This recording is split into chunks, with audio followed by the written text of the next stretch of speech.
NBA insider Shams Charania reporting that the Hornets have contacted the league disputing the Lakers' failed physical. Scuttled their trade. LA had acquired Williams to give new star Luka Doncic a vertical threat, but sent him back after the physical. And that feels like that's what's missing right now when you look at LeBron and the Lakers, especially after last night's performance here. NBA insider, and that is senior insider Shams Charania with us now. Shams, where do things stand with the Hornets' dispute here over Mark Williams' physical?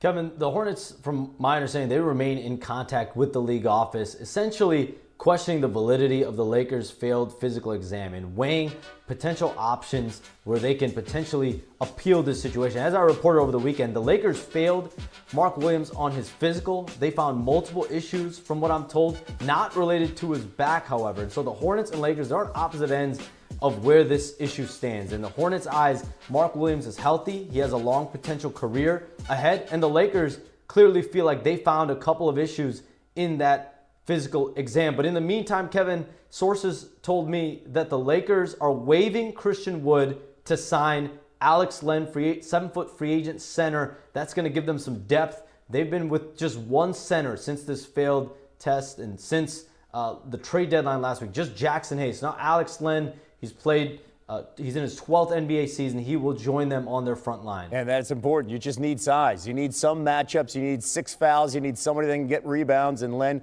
trying to fill that in just a limited amount of minutes. We will see how that plays out. Now, you reported earlier today Brandon Ingram secured an extension with the Raptors. Why were they comfortable with that new deal after trading for Ingram? Kevin, just under a week after they traded for him, 3 years, $120 million extension. He's 27 years old. He's going to hit potentially free agency again in 2027 before turning 30 years old. They view Brandon Ingram as a perfect fit next to Scottie Barnes, a playmaker, a scorer that can complement Barnes as well as Emmanuel Quickly, RJ Barrett. They really feel like his best days are ahead. It's been an injury-riddled few seasons for Brandon Ingram in New Orleans. He wanted a fresh start, from my understanding. He gets that in Toronto, and now they're going to try to continue to build around Scottie Barnes with the Raptors. Okay, this season in only 18 games due to injury, Ingram averaging over 22 points per game, and injuries. And the Lakers, a lot of that win streak came obviously without Luka, and while Anthony Davis was hurt, and their only serviceable center on their team right now is Jackson Hayes. Are the Lakers good? I think the Lakers might be good. Yeah, I think they are. And I know that when the trade went through, they went from whatever they were to the 40-1 to 16-1 to come out of the West, and 13 or third best odds to sort of be that team that can emerge. I'm in. And by the way, how funny is it, John, that Hayes now I think he was 6 for 6 last night. It's like it's just the easiest buckets he looks like a legitimate center. The thing that struck me last night, and you're right, they were already playing well. They were doing it without AD. Credit to the Lakers for going on a run. The thing that really hit me last night that I suppose shouldn't have surprised me, I knew that Luka plus LeBron was going to be really good. What I think had forgotten or underestimated until I saw him on the floor, even though Doncic was really rusty and only hit, I think, one of his 7 3-point shots, the gravity he commands, and we usually talk about gravity like, Steph Curry, right? Just the attention that you have to get. It was amazing to watch, to see it when LeBron's on the floor, to see the gravity he commanded in a way that AD just never did, and how easy I think the game is going to be for LeBron James when Luka Doncic is on the floor. I guess I thought of it the other way around, that, wow, this is going to be so easy for this pair, and Luka's going to have – it's the other way. At 40 years old, LeBron's going to get to expel less energy. He's going to get easier buckets. He's going to find Luka for easy buckets. Just I'm not sure, outside of Steph Curry, how many guys in the NBA command the same sort of attention, the gravity that he creates on the floor like Luka Doncic, and seeing that with LeBron and knowing they're going to get in rhythm eventually and that Luka's going to get where he needs to go. I'm actually more bullish on the Lakers this year than I had been when the trade went through. Look, are they better than the Thunder? No. Are they on the same level as every other team in the West outside of the Thunder? The ones that are sort of in the pecking order next, I think they are, the deficiencies notwithstanding. Yeah, I'd throw them in there with the Nugs and the Grizzlies. The Grizzlies, it really depends on Ja. And obviously everything Nuggets related goes through Joker. But now the Lakers have Luka and LeBron. And yeah, you're right. I mean, Luka's going to make it so much easier for LeBron. Yeah, those two guys making Jackson Hayes look like a really good NBA basketball player last night. All he has to do is go throw down lobs. No problem. Jackson Hayes can pull that off. I was a little curious about, what are they going to do with their starting lineup? They went with Luka, LeBron, Rui, Austin Reeves, and Jackson Hayes. I think that's probably what it's going to be. And it appears to me that when Jackson Hayes is not on the floor, you're going to get a lot of small ball lineups last night they were doing a lot of Dorian Finney-Smith and Jared Vanderbilt combos, a little bit of point center LeBron. It looks like Rui might get a couple of minutes, basically patchwork center backup minutes when Jackson Hayes isn't out there. And then I guess maybe you go and look for somebody on the buyout market, but there could be worse things. If the problem here is that they don't have a backup center or even really a starting center because of the Mark Williams trade falling through, but you have Luka, I'm okay with that. Yeah, and look, so matchups are going to be really significant in sort of what the Lakers can or can't do. And and to your point, the defensive liabilities they have, and the fact Jackson Hayes is great throwing down the lobs, but outside of that, and sort of the other end of the court, when they play a team like Denver, and Denver's always had their number, even when AD was there, there's going to be some problems. But if the Lakers got the right matchups, and they made a run to the conference finals like they did a few years ago when they were, if memory serves, a play-in team, or even if they get to the second round this year and they play whoever, some good team, 6-7 games really tough, it's going to feel like building towards something inevitably great in LA. Whereas let's say AD comes back and is healthy and they do something like second round, play tough, and they go out, everyone's going to say, well, we're in the finals last year, you idiots. It's everything about what the Lakers are building and how I think we're going to view it is going to be positive because it's the start of something. It's the start of something, and I'm glad you brought that up, that they're building something for the future, that it's going to be fun this year, but then this offseason and moving forward, we'll see what other additions they make, because the Mark Williams trade fell through, and you and I discussed this on yesterday's program, but I think it's important to repeat here. They end up now getting that 2031 first-round pick back and the 2030 pick swap. So they might have dodged a bullet a little bit on Mark Williams, who, by the way, Bill, so this trade gets rescinded. The Lakers give him the physical. You and I like Mark Williams a lot, but he's had a lot of injury issues. He's missed 105 out of 211 possible games in his career. He gets shipped back to Charlotte. Charlotte puts out a statement saying, hey, we welcome back Mark Williams. We always wanted him to be part of the team. And then, Bill, they go to the commissioner and the league, and they complain. Evidently, there was a statement here that they are, quote, exploring options to dispute the Lakers' failed physical assessment of Mark Williams, and they are weighing avenues to challenge it. So even though they said they like Mark Williams back, now all of a sudden they kind of don't want the trade to be rescinded, and they'd rather Mark Williams play in LA than in Charlotte. I mean, it doesn't seem to me like they believe in Mark Williams' health either. No, and this is bizarre and sort of pathetic. The only analogy I could come up with is if your high school girlfriend broke up with you, John, and you decided to go to her dad and ask him to overrule and make her go to the high school prom with you. Adam Silver's, they're not, I mean, look, I don't know. This is unprecedented. The people I've texted, I don't know. This doesn't make any sense. The NBA is not going to overrule and force the Lakers to consummate this trade. And I saw on social media, which means it has to be true, right? It must be true, that the team doctor for the Lakers had been a long-time NBA league employee, so he has relationships with some of the people who'd be making these decisions. It's just, and this just, to your point, I think speaks to how much they did not want Mark Williams on that team and the degree to which they felt like they had done really well in a trade where they had been widely mocked by a lot of NBA Twitter, a lot of NBA X, and a lot of NBA Blue Sky. So it's just in the bizarro of all bizarro NBA trade deadlines, the weirdness just keeps. This is supposed to end after the trade deadline last Thursday, 3 Eastern, whatever it was. The weirdness and madness is supposed to stop, and it just keeps on keeping on. It has not stopped. I mean, how bad does Mark Williams' health have to be for the Lakers, who are desperate to find a good athletic big to put on the floor and be a lob threat? Apologies again to Jackson Hayes with Luka and LeBron, for them to bring him in and go, oh man, this isn't good. I mean, he in his injury past, he's had a back issue. Evidently, it wasn't about the back, and reportedly, it's been about his knee and about his foot. And now you have two teams who are like, no, you take him. I don't know what the Hornets are thinking beyond, they really wanted to get that haul from the Lakers, but they basically, didn't they just tank any trade value that Mark Williams would have moving forward? At this point, you got to hope he gets healthy and plays. I mean, you just said it. they and the Lakers have telegraphed to the other teams in the league, beware of this guy, stay away from this dude. And I think you make a great point too. The Lakers now, Rob Pelinka obviously thought he had a market opportunity with Williams, good for him. But their flexibility and what they can do in the summertime, and I think really their ability to assess the team with Luka and LeBron for the remainder of the season, maybe Luka/LeBron just carries you in a way that we've seen Luka carry teams before. And frankly, we've seen LeBron carry teams before, but he's a different version of himself now, still really good. So that, there's a goal this year. I hope maybe things can happen. But you also just have an assessment period where you can make some decisions with some more time and some more flexibility in the summer. I think it keeps coming up Rob Pelinka. I don't know what karma he's done, what wonderful things, but everything. He should get to Vegas and put some money on roulette. Because look at the greats in the league, the people you and I grew up with: Jordan, Bird, Kobe, Shaq. They worked really hard every day and with a singular focus to win. And if you don't have that, it doesn't work. And if you don't have that, you shouldn't be part of the Dallas Mavericks. Bill, couple of things here. Why don't you take this? We mentioned this on yesterday's show. The Shaq inclusion was something that stood out for a lot of people. All right, full disclosure, I like Shaq like we all do. I think he's great. I've been lucky enough to be a hangers-on in a couple dinners with Shaq and a couple finals. Super nice guy. Picks up the check.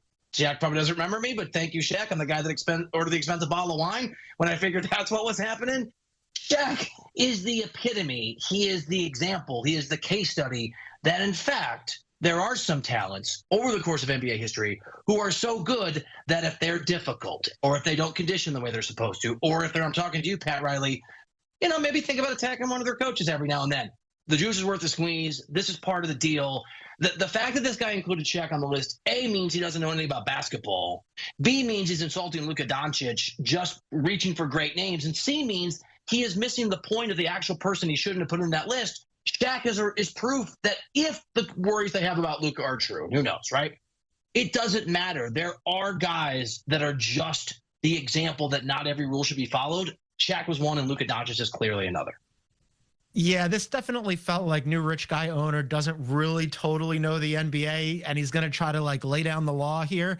And a lot of people have made this point. I'm going to piggyback off of it. If you're going to rattle off a list of people who do it the right way, one of them just showed up in LA last night to support your guy, to support Luka. It's Dirk Nowitzki. He's got a giant statue outside of the Mavs arena as he's shooting his signature fadeaway that says "Loyalty never fades away." And you didn't even mention that guy. You know the meme from The Boys where the basically evil Superman character realizes that they're cheering for him, and it's basically used now of this somewhere Matt Ishbia is just, I'm not the owner who doesn't know what he's doing. I think this is Matt Ishbia is the other winner of this trade. And our viewers are winners. I did not anticipate a Homelander reference on today's program. Nicely done by you. Bill, Patrick Dumont did not stop there. He decided one foot in his mouth was not enough. He crammed the other one right into his face. He continued with this quote, Bill. He said, "That's who we want. I'm unwavering on this. This is how I operate outside of basketball. This is the only way to be competitive and win. If you want to take a vacation, don't do it with us." Bill, that last part is, look, this guy just took you to the finals last year. They got beaten by the Celtics last year were the best team in the NBA. Despite the fact that they had an easy road through the Eastern Conference, they were considerably better than the Dallas Mavericks. The Dallas Mavericks, however, went through a gauntlet in the Western Conference, and Luka was a large reason why they got there. And this guy was like, nah, I'm going to kick him on his way out the door. 3 takeaways. 1, Matt Ishbia is the big winner in NBA owner power rankings. Again, just doubles down on this. 2, and we're not the early edge. Those are the experts. But I am taking the over every time Luka plays the Mavs for the rest of his life. And they could set that number at 44.5. Luka is going to punish. It's one thing to break his heart. It's another thing to make an enemy of Luka. You play in the same conference, and presumably you have aspirations to be excellent.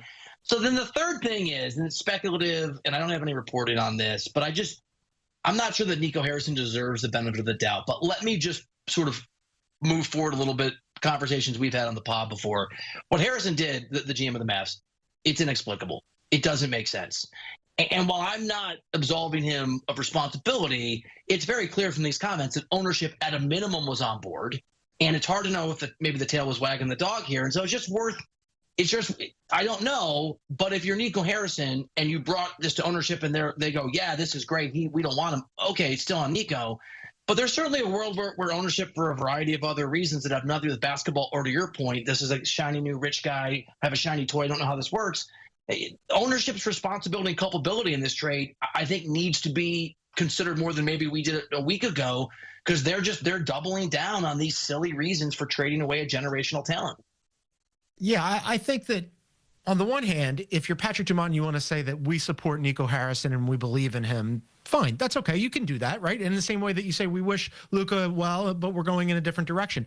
This is a totally different thing. This wasn't just I'm standing behind Nico Harrison. This is I am going to light myself on fire. And like, at what point does somebody not just go to him and say, hey, man, read the room? Our fans are protesting outside. People are losing their minds here. You not only just traded the face of the franchise, one of the two most beloved players in Mavericks history, but you are also the new owner coming after a guy who is similarly loved in Mark Cuban. Like, are you trying to be the villain of du jour, like the guy who everybody hates? I don't understand this thinking at all.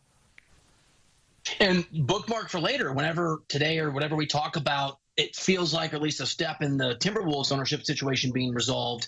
The thing about new ownership, and this has been true in Phoenix with Ishbia, it's obviously true now with the Mavs, is you don't know what these owners are going to do to your organization or franchise until they get into those jobs. And as you and I discussed yesterday, you can fire Nico Harrison, or you can reward him if we're all wrong and he's right. You can move on from players, right? LeBron James is amazing. Someday he's not going to be able to play in the league. There's going to be the next guy up. Now it's Luka Doncic.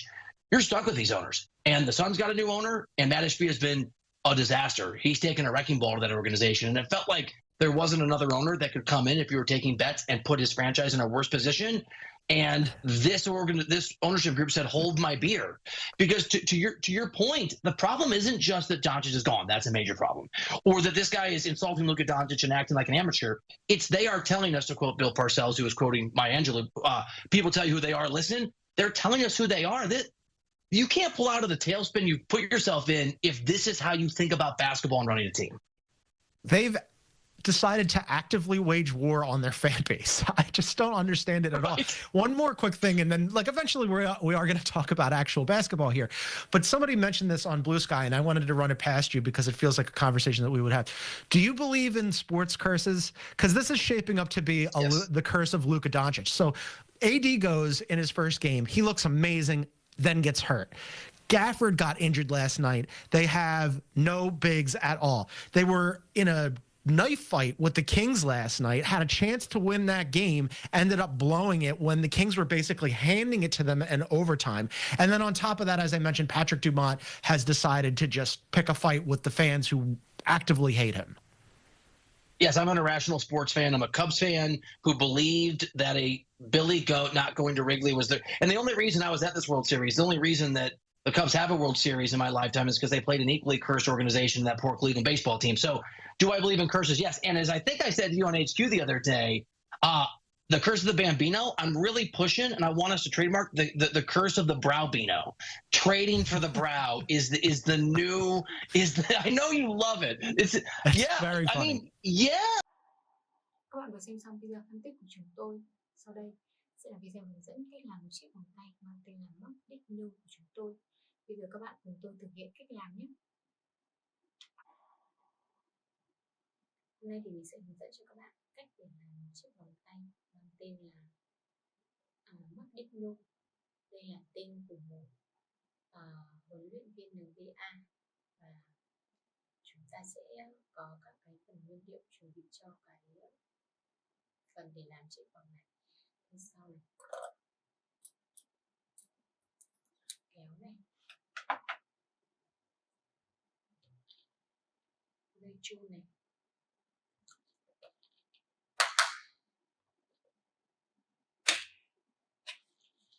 đặt vòng này,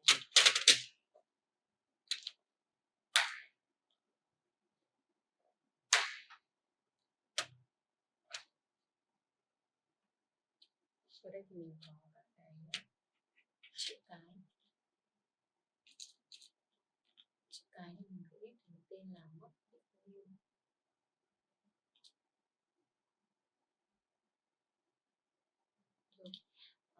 mình sẽ lấy từng giây.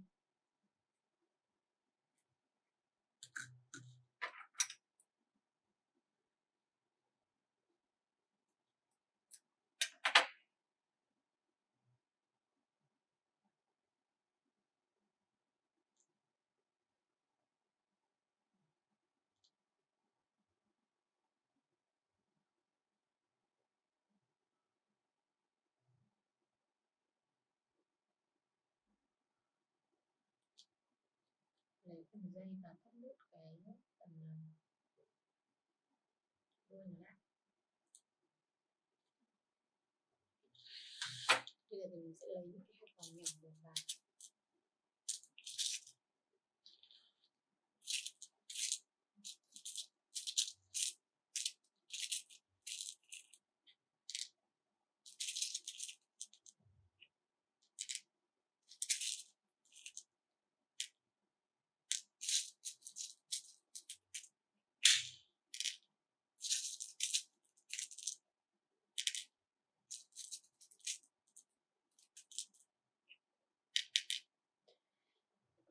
Rồi.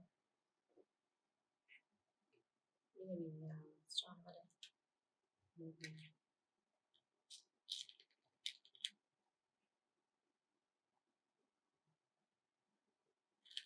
hai này,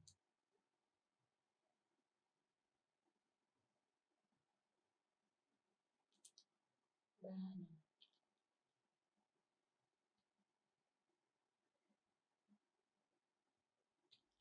bốn này, 5 hạt vàng màu vàng.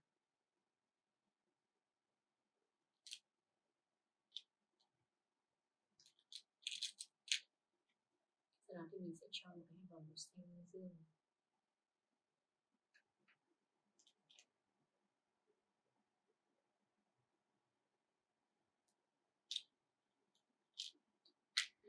Lại 5 hạt vàng màu vàng. Mình sẽ đổ một chiều cái phần hình trái tim này.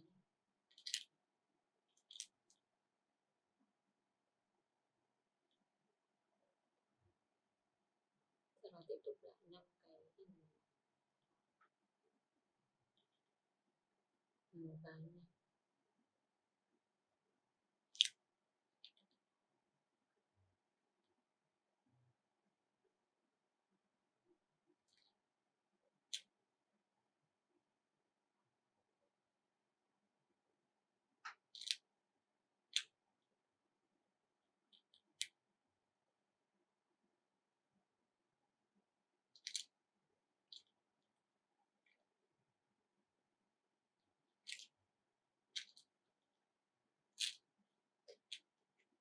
Bây giờ là vòng xanh dương tiếp theo.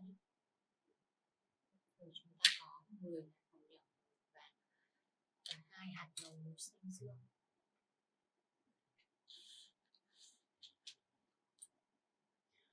Bây giờ thì mình sẽ ghép chữ mắt.